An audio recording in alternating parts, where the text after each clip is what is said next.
लेकिन जब spiritual pursuit पर निकले तो उसको बहुत ही रिफाइंड करने की ज़रूरत है, बहुत ही रिफाइंड करने की ज़रूरत है।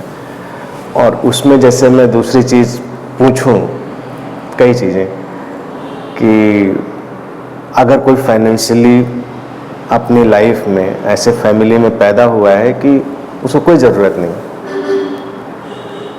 तो भी अच्छी बात है, तो उसको कहूँगा वो फॉर्चुनेट सिचुएशन है। आप ऐसे घर में पैदा हो गए कि आपको फाइनेंसेस के बारे में नहीं सोचना है, तो आप अपनी लाइफ में अपनी चीज़ों को अपने ढंग से कर सकते हैं। बहुत अच्छा है, खूबसूरत है, मैं अपने को उसी कैटेगरी में रखता हूँ। लेकिन अगर हमको ज़रूरत पड़ती है तो ये बेहतर होगा कि हम किसी दूसरे से मदद लें, इससे अच्छा है हम अपनी मदद खुद करें, ये हमेशा बेहतर होगा। तो इस लाइन ऑफ एक्शन पे सोचना हमको पड़ेगा। एक तो ये चीज़ है। तो करेंटली सिचुएशन अच्छी है, अगर ये ज़िंदगी भर कुछ ना करें, और मैं एक एग्जांपल ऐसे पूछ रहा हूँ, आप लोगों से भी बातचीत कर रहा हूँ, और मान लो लाइफ किसी डायरेक्शन में ना भी ले जाए, क्योंकि ये तो एक ऐसा जंगल है कि तुमको पता ही नहीं कहाँ जाएगा, तो आप लोगों के one of our biggest problem is that our children are not facing the same financial constraint like I did when I grew up. Exactly. I wish it was there, because your comforts are not automatically taken care of. Exactly. And when I was her age, my biggest problem was how do I support my father. Exactly. Right. Whereas that's not her thinking. और family में बच्चे कौन है? बेटा है। बेटा है। वो क्या कर रहा है? वो यूएस में पढ़ाई कर रहा है। वो पढ़ाई कर रहा है। इससे बड़ा छोटा? छोटा। और ये बहुत ब्रिलियंट है। और मैं भी इंजीनियर हूँ और मुझे मालूम है कि ये बहुत ब्रिलियंट है। लेकिन वो करना नहीं चाहिए। नहीं, वो तो देखिए इनका डिसीजन मैं मान सकता हूँ, नहीं करना चाहती तो एक बात है, लेकिन इस यंग एज में एक्चुअल में क्या है कि जो तरीका अभी मेथोडोलॉजी ये ले रही हैं, अभी मैं उसे समझ नहीं पा रहा हूँ। इन विच आश्रम यू आर गोइंग? स्वामी नित्यानंदा आश्रम in Biddi. And what they teach there? What is the? वो क्या करते हैं? What is their methodology? What they teach? I am not very aware of that person. So he preaches a 4-tier system of verification for any teaching that we receive.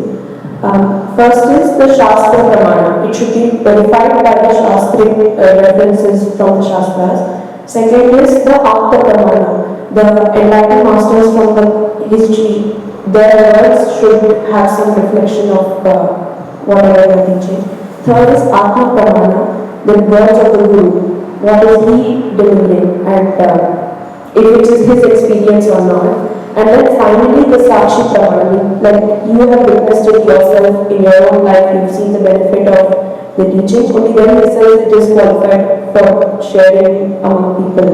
And what he's doing is he's really reviving the Vedic tradition from the ground up. He's done a huge amount of collection of material, the Shastras and the palm leaves, which are hundreds of years old, are being archived and translated and uploaded online, and the various Vedic rituals are being revived.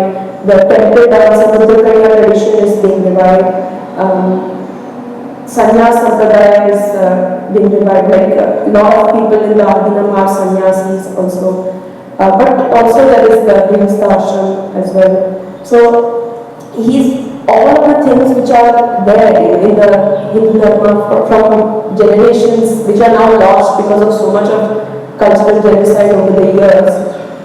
He's bringing it back into the modern world and helping us to apply it now, so that instead of just kind of a random thing where people, without knowing why they are doing the yoga, they are just bending their body somehow, he's giving the exact Shastra references, the mantras, everything. There's some 12 components, the asana, the pranayama, the mudra, the visualization, everything he's reviving as authentic as possible.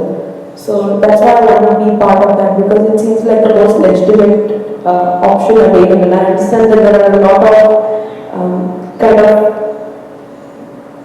random teachings being given also, which you can't connect it and understand why it is being told. And what will it bring in life? I feel it will bring a complete transformation of myself. Like whatever is there inside me, which I've always felt is there inside me, but has never found any outward expression. I've never been able to show anyone that this is who I feel I am inside. That is coming out more and more as the association with Swamiji has been there. I don't know anything else. Honestly, I don't know what is spiritual enlightenment also. I don't know. I have no imagination also what it could be. But this is all I know. This is all I can understand. And this is what I feel is just opening up. Okay, fine. But what do you expect? What do you expect out of that philosophy? I expect that the kind of confused logic which is being applied in the modern world, which is people chasing goals which are defined by other people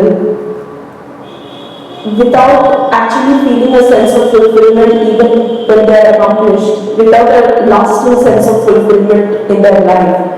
That can be addressed, because somehow I have been a kind of person who I just connect with people very deeply. I relate with people a lot. If somebody is feeling sad or something, I really empathize very deeply. Or if somebody is angry, I get really shaken by it. Or if somebody is happy, just seeing someone happy, I feel very joyful. So what I want is for that unnecessary suffering just because of confusion should be taken away from people, because they don't deserve that. No more confusion. Yeah. You want the Clarity. end of confusion. Yeah. Exactly. Right. So you hope that it will bring end of confusion, but is it necessary all that process for end of confusion?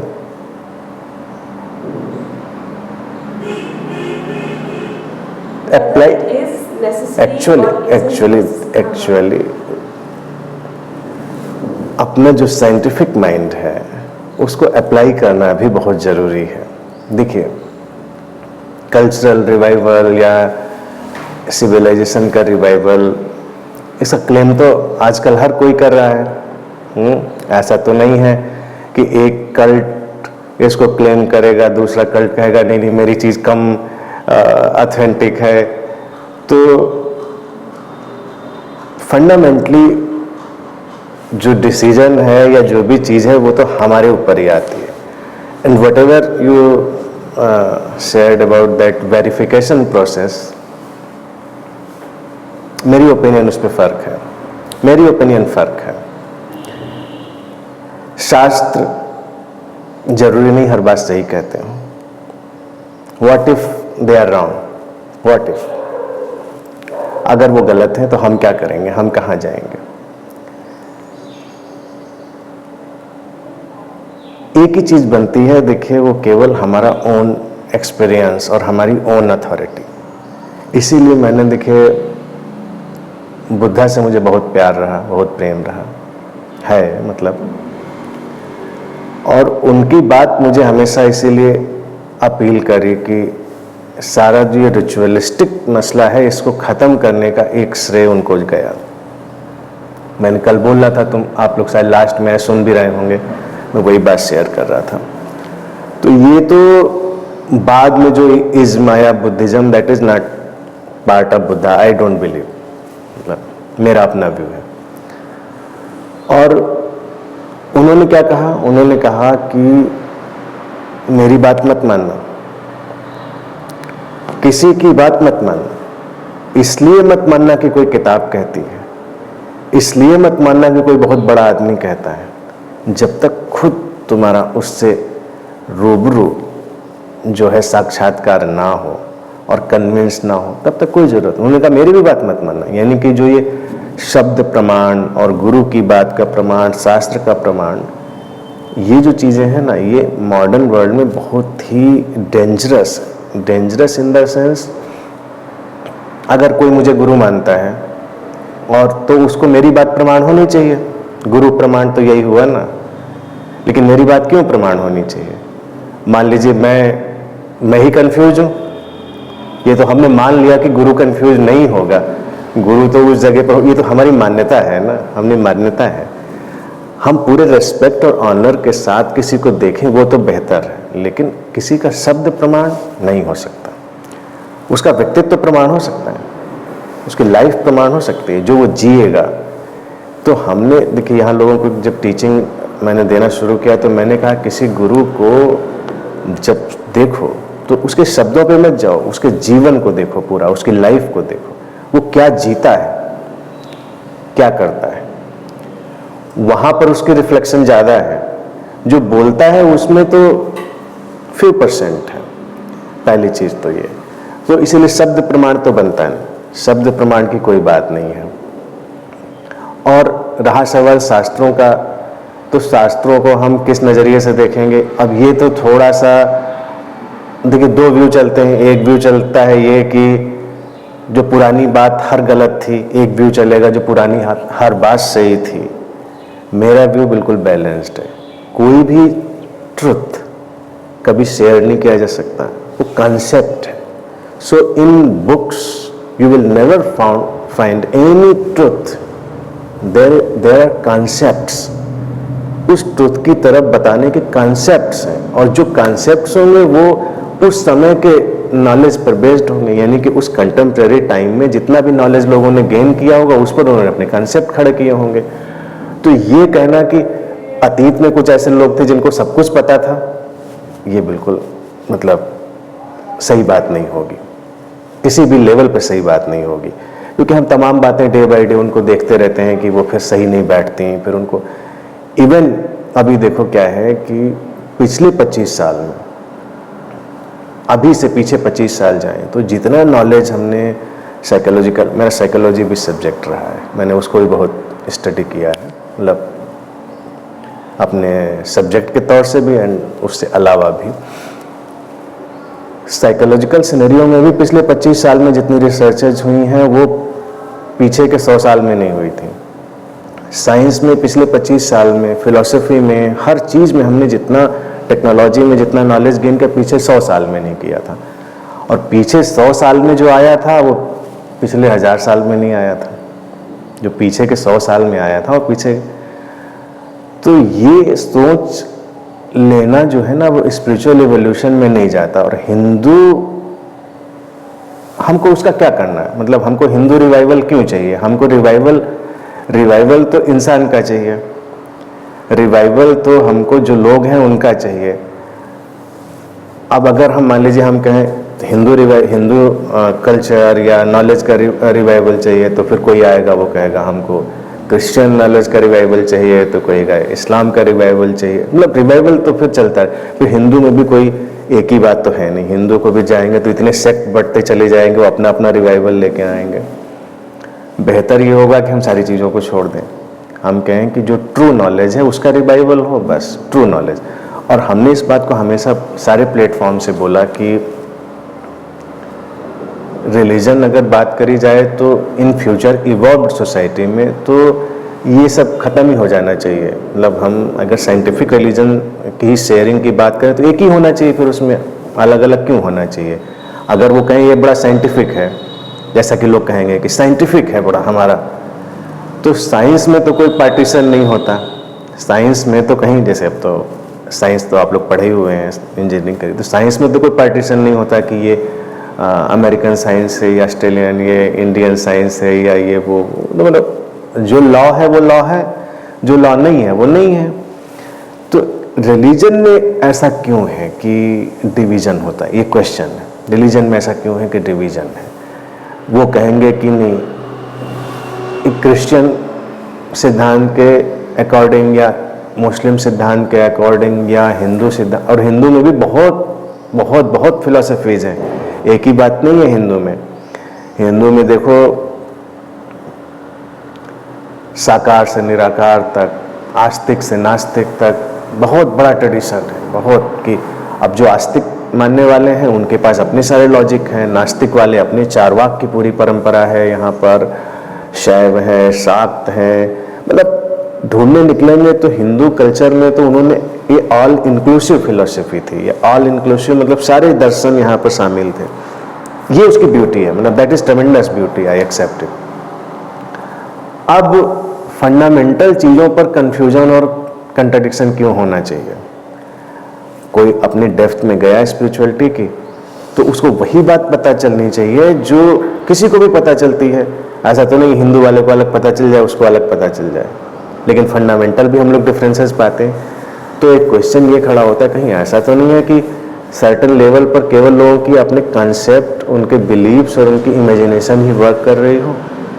तो हमको उसको filter out कर देना पड़ेगा कि जो एक खास वक्त पे लोगों की अपनी इच्छाएं, डिजायर्स रही होंगी, जिनको उन्होंने अपने रिलीजन में रिफ्लेक्ट किया होगा, आज के टाइम में उनकी नीड नहीं है, बिल्कुल रियलिटी में जाएंगे। तो इमेजिनेशन बेस्ड जो रिलीजन है उसको हमें हटा देना पड़ेगा, बहुत ही प्रैग्मेटिक प्रैक्टिकल चीज़ों को लाएंगे तो ये डिवीज़न ख़त्म होंगे। फिर रिवाइवल के बातों पे कभी जाना नहीं चाहिए, क्योंकि कोई किसी चीज़ का रिवाइवल कर नहीं सकता, समझ रहे? एग्जिस्टेंस का एक नियम है, लॉ है। एग्जिस्टेंस का लॉ है कि अभी देखिए वसंत के दिन हम लोग बैठे, it is very fortunate in my way. देखिए जो लोग पुराने लोग हैं सब जानते हैं, हम लोग जब भी कोई बात शुरू करने, that is blessing to me, I think. मैं किसी को कोई बात समझा रहा होता हूँ तो चारों तरफ से मुझे कोऑपरेशन मिलता है। मतलब अब आज बसंत के दिन जो मैं बात बोलने जा रहा हूँ या जितनी देर से मैं बोल रहा हूँ, बड़ी सब सिंक्रोनाइज्ड है, यानी कि होल नेचर में सिंक्रोनिसिटी होती है। पतझड़ के बाद आया है, पतझड़ यानी कि जो ऑटम है गया तो आया, जो पत्ते पीले पड़े थे वो गए, गिरे तो आया बसंत। पीले पड़े पत्तों को गिरना ही था, उनको गिरना ही था, वो गए तो बसंत आया, यानी कि फिर कोपले फूटे, फिर नए फूल खिले। तो हम क्या कहेंगे, क्या वो जो पत्ते पीले पड़ के गिर गए थे उनको हमें रिवाइव करना है? भारत में ऐसा कभी नहीं कहते। भारत में इसीलिए वसंत का उत्सव मनता है। क्यों वसंत का उत्सव? जो जाने जैसा है वो जाता ही है, उसको पीछे लौट के हम नहीं देखते। जो आने जैसा है वो आता ही है, उसके लिए हमको कुछ करना नहीं पड़ता, उसके लिए हमको एक अवेयरनेस और एक प्रतीक्षा बस रखनी पड़ती है, बस ये है। अब यही चीज़ जो है ना, जो पतझड़ की है ना, ये हर चीज़ पे लागू होती है। ये इंसान की अपनी बॉडी पर ही नहीं, उसकी सोच पर, उसके विचारों पर, उसके कॉन्सेप्ट्स पर, सब चीज़ पर। जिन विचारों और कॉन्सेप्ट्स को जाना होता है पतझड़ की तरह, वो जा चुके होते हैं। तो अब हम अगर किसी भी एक अपने इमेजिनरी टाइम के बाद सोचें कि अब हमको उन्हें फिर से जिंदा कर लेना, जैसा कि आजकल फेट चलता है, लोगों को अच्छा लगता है, क्योंकि लोगों को तो कुछ ना कुछ चाहिए, काम चाहिए लोगों को। तो अगर अपनी इस करंट लाइफ से डिससेटिस्फाइड व्यक्ति हो तो तमाम तरह के फेड में उलझ सकता है। मेरा ये देखना रहा कि वो कॉन्सेप्ट भी जो पत्तों के जैसे पुराने पड़ चुके हैं, वो जा चुके हैं, उनको दोबारा रिवाइव करने की जरूरत ही नहीं होती। जाने दो उनको, मुझे क्या करना। अब जो सामने वसंत है, जो अब सामने नए फूल खिले, उनकी परवाह करनी है, उनके साथ रहना। ये भी जाएंगे, ये भी ज़्यादा देर नहीं रहेंगे। तो this kind of things I am not agreed कि हमको हिंदू कल्चर का रिवाइवल करना। What for? एग्जिस्टेंस में अगर इतने वो इम्पोर्टेंट होते वो कॉन्सेप्ट्स, तो ये यकीन करो, क्योंकि जो स्पिरिचुअल लोग यकीन करते हैं ना एक बात में कि कोई कॉस्मिक फोर्स है, कोई मिस्टीरियस ऐसी फोर्स है, ऐसा कोई कॉस्मिक लॉ है जो सब कुछ को गवर्न कर रहा है, सब कुछ को एक तरह से सिंक्रोनाइज कर रहा है, ऐसा बिलीव करते हैं ना। स्पिरिचुअल लोग तो करते ही हैं कम से कम। तो वो ये बात में बिलीव क्यों नहीं करते हैं कि जो गया उसके जाने में भी तो उन्होंने कोऑपरेट किया होगा, द सेम फोर्सेस। तो हु आर वी कि हम पीछे जाके फिर उसको निकाल के लाएं कि नहीं भाई जो गया था हम उसको फिर से वो करेंगे, जरूरत ही नहीं। जो गया सो गया, और उसका काम पूरा हो गया होगा, उसका पर्पस पूरा हो गया होगा। पर्पस पूरा होने के बाद, जो कि पत्ते जो आज पीले पड़ के गिरे हैं, उन्होंने अपना पर्पस एक टाइम पूरा किया और फिर चले गए। इस चीज को ध्यान रखना चाहिए कि हमको किसी फेट का शिकार नहीं होना चाहिए कि कोई फेट चाहे कितना ही टेम्पटिंग क्यों ना हो। रहा सवाल मास्टर्स का, तो हमेशा नए नए आएंगे और नए वर्जन में आएंगे, नए ढंग से। कभी पुराने वर्जन में आने की ज़रूरत ही नहीं उनको। पुराने वर्जन में आने का मतलब ये है कि समथिंग इज मिसिंग, कोई चीज़ मिसिंग है। तो इसलिए ये कॉन्सेप्ट जो होता है ना, किसी पुरानी चीज़ को हमको रिवाइव कर, नहीं, हमको नई चीज़ के साथ चलना है, नई कर। अब आज के वक्त में जो सिनेरियो बदल रहा है ना, तो जैसे सन्यास की बात उठाई इन्होंने, सन्यास कल्चर। सन्यास इज नॉट कल्चर एक्चुअली, सन्यास is a way of life, it is not culture. कोई अलग कपड़ा पहनना नहीं है, कोई अलग स्टाइल नहीं है, कोई अलग वो नहीं। अगर कोई बना रहा है तो कुछ तो गड़बड़ है, कोई भी करेगा तो उसमें कुछ तो सही नहीं है। एक टाइम पर इसकी ज़रूरत थी, एक टाइम पर उसकी ज़रूरत थी, लेकिन फिर वो ज़रूरत धीरे धीरे करके ख़त्म हो गई।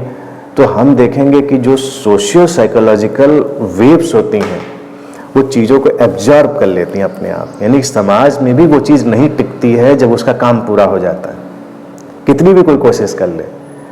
समाज में भी इसके लिए हमको सोशियोलॉजी जाननी चाहिए, इसलिए हमको साइकोलॉजी जाननी पड़ेगी। इसके लिए हमको जो भी ये इवोल्यूशन है सोशियो साइकोलॉजिकल, उसको समझना पड़ेगा। तो पता चले क्यों कुछ ट्रेंड चलते हैं, कुछ ट्रेंड खत्म होते हैं, क्यों। सन्यास की एक वक्त में जरूरत थी जब शुरू में नया नया आया, तब लोगों को बताना था कि देखो कोई नई चीज है, कुछ हट के चीज है, हम एक अलग लाइफ स्टाइल ले रहे हैं। और उस समय लोग अपनी चीज़ों को इस तरह से पकड़ के चल रहे थे कि उनको बताना समझाना मुश्किल था। तो उसके लिए वो एक नया ढंग आया, तो समाज में वैसे लोग मूव हुए।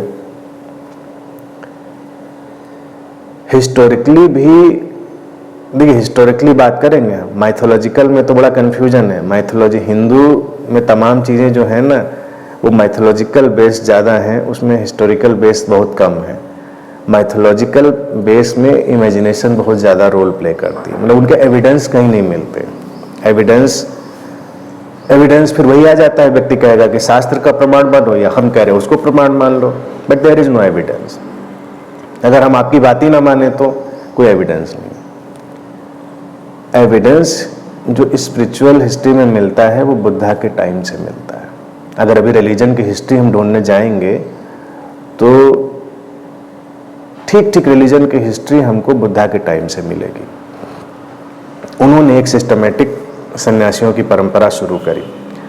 उसके पहले भी भारत में सीकर्स थे, लेकिन वो सन्यासी नहीं थे। इसीलिए अगर पुरानी कहानियां भी सुनिए ऋषियों की तो वो गृहस्थ हैं या कुछ अपना अलग काम करें। यानी कि उस समय की लाइफ स्टाइल ही वही थी कि कोई अपना जंगल में रह रहा है, अपनी सब्जियां उगाता है, काम करता है। मतलब उससे इतर तो लाइफ स्टाइल ज़्यादा थी नहीं, फार्मिंग बेस था, ज़्यादातर लोग किसान थे, फार्मर्स थे। तो इट वाज वेरी नेचुरल कि कोई व्यक्ति काइंड ऑफ फार्मर है और वो ऋषि हो जाता है, उसका अपना परिवार चल रहा है। आम लोग अपना छोटा मोटा बिजनेस करते हैं। बिजनेस में भी करेंसी एक्सचेंज नहीं था, जो सिस्टम है सब चीज़ें ले देकर चलता था सामान। तो वो सिस्टम धीरे धीरे इवोल्यूशन समाज में आ रहा था। सन्यास की परंपरा ये जो भिक्षुओं की बुद्धा ने इंट्रोड्यूस करी, वो उस टाइम की नीड थी कि उस टाइम उनको दिखाना था कि कुछ डिफरेंस हम क्रिएट कर रहे हैं लोगों के लिए। मैं समझता हूँ वो भी खत्म हो गया था, उसको बाद में चलना नहीं चाहिए था। आज तक जो चला आ रहा है दैट इज नॉट नीडेड। फिर उस परंपरा ने चूंकि बहुत प्रभाव अपना डाला समाज के ऊपर और लोगों को लगा कि एक रिलीजन के तौर से चीज़ उभर रही है, तो भारत में जो चली आ रही चीज़ें थी उसमें एक हलचल हुई। फिर जब आदि शंकराचार्य आए तो आदि शंकराचार्य ने उसको पूरी तरह से ऑर्गेनाइज किया, और जिसको आज हम हिंदू ट्रेडिशन कहते हैं, जिसको आज लोग हिंदू ट्रेडिशन की बात कहते हैं, वो आदि शंकराचार्य के माध्यम से क्रिएट किया गया और ऑर्गेनाइज किया हुआ सारा सिस्टम था। फिर वो संन्यास की परंपरा आई, फिर वो आश्रम आए, फिर सेक्ट आए, फिर वो सब चीज़ें फैली और बड़े ऑर्गेनाइज्ड वे में उन्होंने उन चीज़ों को डिस्प्ले किया। पैटर्न वही आया, पैटर्न जो बुद्धा के डिसाइपल्स का था उसी, और एक तरह से हिस्ट्री ये भी कहती है उन्हीं को उन्होंने काउंटर करने के लिए, यानी कि जो वो समाज में उनको लगता था कि हमारे इसके विपरीत धारणाओं की कोई चीज़ आ गई है, उसको काउंटर करने के लिए फिर ये आया सब। अब काउंटर करने के लिए तो इनको भी अपना एक अलग सिस्टम बनाना था, अलग कपड़े बनाने थे, अलग ड्रेस बनानी थी, अलग वेशभूषा बनानी थी, सब अलग बनाना था। तो वो दो चीज़ों को काउंटर करने का एक मैकेनिज्म बना, ये जो हिंदू संन्यास आजकल जो देखते हैं। लेकिन मैं समझता हूँ कुछ साल बाद या 100 साल ही समझ लो, उसमें उसका पर्पस पूरा हुआ तो उसका भी यूटिलिटी ख़त्म हो गई। हालांकि आज भी हम उसको कैरी करते चले आ रहे हैं। कैरी तो देखिए हर चीज़ होती है लाइफ में, ऐसी तो कोई नहीं। अब आज भी डिजिटल एज में हम वो रिकॉर्ड प्लेयर अभी भी कहीं से ढूंढ के तो ला ही सकते हैं। कभी कभी फैशन में भी आ जाता है, आजकल ड्राइंग रूम में रखने का भी फैशन आ गया है, जब कहीं अब और महंगा मिलता है। रिकॉर्ड प्लेयर नहीं देखा होगा, देखा है? ग्रामोफोन जो सुई से चलता था, बड़ा बड़ा रिकॉर्ड आता था, उसको लगा के प्ले करते थे। तो ऑब्सलीट हो गया, चला गया। अब सीडी और डीवीडी तक ऑब्सलीट हो गई अभी हमारे देखते देखते जरा ही देर में, जब डिजिटलाइज्ड हो गया। लेकिन अभी भी फैशन में क्या है, लोग अच्छा लगता है कि पुरानी कहीं स्टोर में मिल जाए। कुछ कंपनी ने तो फिर से लॉन्च कर दिया, अभी मैं देख रहा था, वो ग्रामोफोन फिर से बना के वो आ गया फैशन में। ज़्यादा महंगा है, ड्राइंग रूम में 100 पीस की तरह से रखिए उसको। पुरानी चीज़ का ये अट्रैक्शन हमेशा कायम रहेगा, चाहे टेक्नोलॉजी में, चाहे फिलॉसफी में, चाहे स्पिरिचुअलिटी में, हर जगह पुरानी चीज़ का अट्रैक्शन कायम रहेगा। लेकिन जब यूटिलिटी ख़त्म हो जाती है तो उनकी ज़रूरत एज सच नहीं होती। तो सन्यास, आज के वक्त में सन्यास क्या आया? सन्यास का यही फॉर्मेट है कि सन्यासी को अलग दिखना ही नहीं चाहिए, सन्यासी को अलग दिखना ही नहीं चाहिए। उसको जीने की बात होनी चाहिए। वो सारे एक्सपेरिमेंट्स ख़त्म हो गए।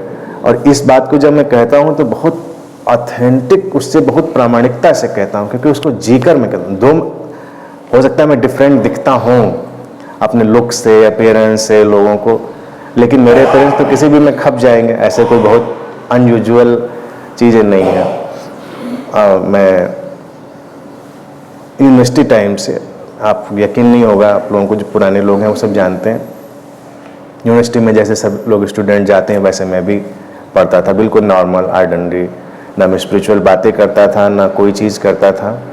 लेकिन इस चीज़ को जब मैंने जिया और जीकर देखा तो इतने प्रामाणिकता से बताता हूँ, लोगों के दिल में बात उतरती है, क्योंकि जानते ऐसा होता है। स्पिरिचुअलिटी से मेरा एक ही मतलब था, लोगों से कंसर्न, उनकी ज़िंदगी में कोई अगर बदलाव है मैं ला सकता हूँ, तो एक तो ये कंसर्न, और जो चीज़ मेरी अपनी नॉर्मल डेली लाइफ में पीस, हार्मनी और हैप्पीनेस लाती है, वो, इसके सिवा और कोई चीज़ नहीं। मैं केवल उसी चीज़ में यकीन करता था। नॉर्मल जीन्स टी शर्ट वो तो मैं अभी भी पहनता हूँ सब, नहीं तभी भी नॉर्मल, तब तो मैं कुर्ता पहनता भी नहीं था, मतलब अब तो कुर्ता पजामा भी पहनता हूँ सब। रहा सवाल बालों का, तो वो फैशन छोटे बड़े का आता जाता रहा है पिछले 20-30 साल से, तो नॉर्मल रहता था। लेकिन क्या होता था कि इस चीज़ को मैंने देखा कि जो आपकी अपनी प्रेजेंस है, without declaring anything, it speaks, बोलती है वो। तब भी लोग आकर मेरे पैर छूने लगते थे। मैं सड़क से जा रहा हूँ, आके लोग पैर छूने लगते थे। पैर छूने की परंपरा तो मेरी जब मैं 8th क्लास में था, कक्षा 8 में पढ़ता था, जब तो मैं ये स्पिरिचुअलिटी के ABCD भी नहीं जानता रहा होऊंगा। आजकल के बच्चे तो मेरे पास आ जाते हैं कक्षा 8 में, पढ़े बड़ी बड़ी बातें करते हैं। मैं कभी कभी सरप्राइज रह जाता हूँ कि अब तो बड़ा इवोल्यूशन हो गया है। मेरे टाइम में वो तब से चल रहा है। अब वो क्या लोगों को खींचता था, इवन क्रिमिनल्स, माफियाज। जब मैं एलयू में था उस समय बड़ा क्रिमिनलाइजेशन हो गया था, माफियागिरी बहुत हो गई थी। उसमें से कुछ लोग जब मेरे आमने सामने पड़े तो मैंने किसी को प्रवचन नहीं दिया, ना मैंने कुछ समझाया कि भैया ये गलत करते हो छोड़ दो या कुछ नहीं। बस वो मिले, उन्होंने मुझे देखा, मैंने उन्हें देखा, और वो बस जैसे फ़ैन होते हैं वो लोग फ़ैन हो गए। और वो कहीं भी रास्ते में रुक रहे हैं, कोई भी पैर छू ले रहा है, कहीं कोई चीज़ हो जा रही है। बात का प्रभाव था, अगर मैं किसी से कोई बात कह दूं तो वो बात सुनी जाती थी, मानी जाती थी। एक लड़का तो मेरे पास आता था, यू वॉन्ट बिलीव, कि वो शार्प शूटर था किसी गैंग में। जो मूवीज़ देखते होंगे आप लोग, बॉलीवुड की मूवीज़ जिसमें शूटर्स होते हैं, क्रिमिनल था, हार्डकोर क्रिमिनल था। किसी टाइम देखा मुझे और बड़ा प्रभावित हो गया। और एक दिन हॉस्टल में मैं रहता था, मेरे रूम में नॉक किया, रूम में चला आया, बैठा, पैर छुए मेरे और रो रहा है बैठ के मेरे सामने। मैंने क्या प्रॉब्लम? कह रहा पता नहीं क्यों आपसे कुछ कहने का मन है। मैंने कहा क्या? कह रहा कि मैं ये सब करना नहीं चाहता हूं, लेकिन मेरे पास पीछे जाने का रास्ता भी नहीं है। किसी परिस्थिति ने मुझे यहां पर लाके धकेला, लेकिन अब मैं पीछे नहीं जा सकता, और मैं पीछे जाऊंगा तो लोग मुझे मार देंगे। और फिर वो मुझसे कहता है कि अगर आप कहो तो मैं सब छोड़ दूं, but I will not survive, मैं बचूंगा नहीं। अब मैंने क्या कहा होगा? मैं बहुत आध्यात्मिक होने के नाते उससे कह सकता था कि हिंसा गलत है, तो मैं नहीं हिंसा करनी चाहिए, छोड़ दो। मैंने उससे कुछ नहीं कहा। मैंने कहा तुम्हारा दिल साफ है, एग्जिस्टेंस तुम्हारा ख्याल करेगी, तुम अपने विवेक से चलो, जो तुम्हें उचित लगता है उस रास्ते पर चलते रहो, देखो क्या होता है।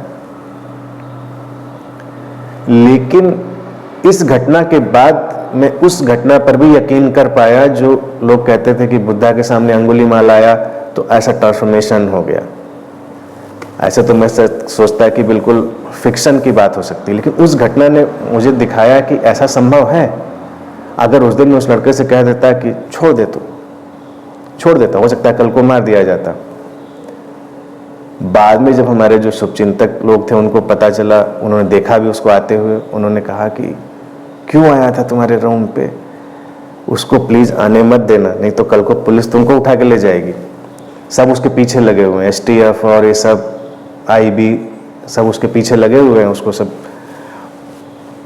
एनीवे, कहने का मेरा तात्पर्य यह है कि without transforming effort of transforming anybody, transformation was happening naturally.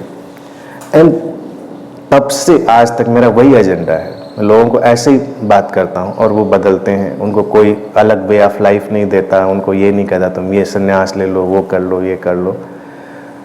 क्योंकि मैंने देखा कि मैंने भी तो उसी चीज़ को जिया। मैं चाहता तो कोई अलग लाइफ स्टाइल बनाता, ना मैंने आज तक कोई माला पहना, ना मैंने कोई अलग लाइफ स्टाइल अपनाई, ना कई जगह तो ये होता था, लोग कहते थे गुरुजी आ रहे हैं, किसी ने मुझे बुलाया, अब तो मैं जाता नहीं कहीं। पहले जब चले जाया करता था तो मैं उनका गुरुजी को बुलाया, तैयारी चल रही, हम अपने ढंग से पहुंच जाते थे वहाँ। तो कानाफूसी मुझे उधर सुनने में आती थी, लोग कहते थे नहीं कोई हीरो तो आया है, गुरुजी तो कहीं नहीं दिख रहे हैं, गुरुजी नहीं दिख रहे हैं। कहले आते होंगे। एक आध लोग हमारे साथ जो रहते हैं ज़्यादा गुरु दिखते हैं, हम कभी कभी उनको आगे कर देते हैं कि यही हैं गुरुजी। माला वाला लेके लोग खड़े होते हैं। बल्कि एक जगह तो लिटरली हमारे साथ किस्सा हुआ था, तब मैं दाढ़ी भी नहीं रखता था, तब क्लीन शेव रहता था। तो कृष्णा जी के हस्बैंड थे, वो बियर्ड रखते थे अच्छे से। तो लोगों ने बताया गुरुजी आ रहे हैं, और माला वगैरह लेके सब सम्मान करने के लिए खड़े हुए थे। हम उतरे, वो ज़्यादा बाबा लग रहे थे। तो अब लोग कंफ्यूज कि गुरुजी तो दिख नहीं रहे कहीं पे। तो हमने उन्हीं को आगे कर दिया, हमने कहा यही हैं। तो खट से उन्होंने माला पहनाया, वो कह रहे नहीं हम नहीं है, ये हैं। तो वो उधर से उतार के फिर हमें पहना रहे। तो, लेकिन इससे ये फनी किस्से मैं क्यों बता रहा हूँ, इसलिए बता रहा हूँ कि हमारा समाज हमारी वेशभूषा और हमारे अटायर पे क्यों इतना जाता है, और वही प्रॉब्लम है जो लोगों को ये बनने के लिए विवश करती है। हम बिना चेंज के अपनी चीज को अपनी जीने के माध्यम से बदलें, वो बड़ा प्रभावशाली होता है। And that is happening very naturally. आजकल वही सब हो रहा है मेरे आसपास भी, और मैं उन लोगों को बहुत पसंद भी करता हूँ जो इस तरह की लाइफ स्टाइल जीते हैं। तो संन्यास जो मोड है वो आज के टाइम में ऑब्सलीट हो गया, in my view. That is not needed at all, क्योंकि हमने बात समझ ली, एसेंस समझ लिया। अब जैसे आयुर्वेद, अब लोग कहें कि आयुर्वेद हमारा बहुत बड़ी खोज थी और उससे मैं भी उसका बड़ा समर्थन करता हूँ, लेकिन उसमें प्रॉब्लम क्या है, उस पर रिसर्च नहीं ज़्यादा हुई, रिसर्च होनी चाहिए।